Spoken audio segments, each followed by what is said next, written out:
So one of the questions that we get asked quite often is how to balance like a healthy life structure, but also trying to maintain work on recovery. And the thing is that people either do a very black and white format. They either want to recover first to be able to live their life and pursue like big things in their life, like marriage, moving places, a university degree or something like that. Or people are like, okay, once I complete these life goals, only then will I work on recovery. And either of the two formats don't really work, because if you're just working on recovery and putting your life off, then you're not living. Then you won't feel life being injected in you if you're just putting life off. And plus that might also lead you to compulsively work on recovery, because that's the only thing that you're trying to prioritize in your life. And the other, like, if you're just living life and not working on recovery, then OCD will hit you really hard in like a vulnerable moment, and it will try to bring you down as much as it can. And that's what then kind of throws us in this kind of spiral and panic cycle of like, oh my god, like, how do I get rid of this? I can't like let my life be uh detract at all, so I need to like stay calm right now and stuff like that. So either of those two things don't work. So we have to work on balancing both things side by side. We cannot wait for one thing or the other. So working on recovery and trying to prioritize time in that may or may not have some effect on your daily life as well. So for example, if on a certain day you have to do an exposure and then you have to be around your family, of course, when you're around your family or something like that, you might have those lingering thoughts and anxiety sensations running in your body that might be there. But that is exactly what's needed for you and for your brain to understand that two things can coexist. You can still be having a good time with your family while you are internally also feeling quite uncomfortable. And the two things have to coexist. It doesn't have to mean that, oh, this only has to be a good moment, or it only has to be a bad moment. A moment can be good and bad simultaneously at the same time. So keep that in mind for sure while you're working on this balance. So yes, your life might be affected, or even recovery at times can get a bit sidelined. So I mean, for example, and obviously because we're trying to live life and there are unexpected things that happen. So I might have planned that, oh, today I would finish this chapter from the reading list, right? And a cousin or a friend comes over unexpectedly. Obviously, I have to put that off.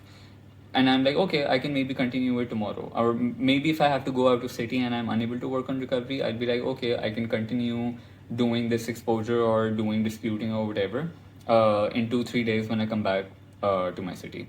So you kind of have to be a bit flexible about it and not be rigid about it, but also then hold yourself accountable that, for example, that yes, when I come back to my city, I will pick up where I left off.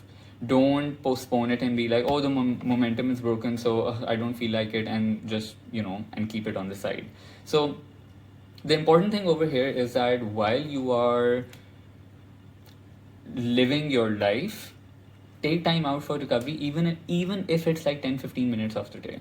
You don't have to be like, oh my god, I must only have like 1 or 2 hours just dedicated to reading or exposures or stuff like that. Don't try to be so extremely structured about it. You just need 10 minutes to read perhaps 3 pages. And so even if you have a very busy routine, you can easily do that before going to bed or with your dinner or lunch or something like that. You can just read like 3 pages, and that's all. That is like a good starting point for you, because imagine not reading any pages over a week versus reading at least 2 pages a week, which will mean that you'll have read like 14 pages by the end of the week. So, and that's these are the small steps that we have to take to get to that point of where everything accumulates to make big changes in your life. And so do that, but also the other thing that I just mentioned is that keeping in mind that you cannot put life on hold forever to work on recovery. So by going for things in our life and pursuing our goals and activities that we want to do, despite feeling uncomfortable and despite having the fear, those not only give you great opportunities for exposures which add to your recovery, but also they really help in changing your perspective on that you can handle the discomfort, you can handle anxiety, you can handle fear, and you don't have to feel 100% comfortable in like doing whatever activity you are doing. So these understanding both these things, first of all, conceptually is really important, because when conceptually we think no, this has to be this one way and this has to be this one way, that's what kind of like makes us reluctant to balance life and recovery side by side. That's the thing that keeps us from like keeping both things in our life, because otherwise we just want to do one thing or just the other. And then the second thing I wanted to highlight over here was holding yourself responsible to your goals, your recovery goals, and your life goals. And that what that means is that if you are, let's say, waiting on like, okay, I am going to do my university applications when I feel better, don't do that. Don't postpone things like that, because the more you postpone things, the more you are leaving room for feeling anxious and uncomfortable, and the more you are reinforcing for your brain that you only need to do these things when you are okay and comfortable and happy and at peace. So if you have a goal in mind, go for it, start working on it today. I mean, that's what we always say, working on life and recovery both is right now, the time for it is right now. Don't don't put it off and off and off and off. So whatever college, university degree you're trying to aim for, whatever career you're trying to aim for, whatever person in your life you're trying to aim for, whether it's marriage or whatever it is, go for it. Don't hold yourself back. And secondly, the same for recovery. If you have thought that okay, I want to start working on recovery, then hold yourself to it. Hold yourself to that commitment that you're making to yourself, that okay, I am going to finish one chapter per week at least. That's what I'm trying to aim for. Or I am going to, this week I will try to watch maybe five YouTube videos on the OCD recovery channel, or and gather more information and insight about this. Okay, so this week I am going to do this exposure. This week I am going to talk to that person I usually avoid and feel uncomfortable with, but I am going to do that just so that I can make myself uncomfortable. Okay, this week I am going to do this exposure.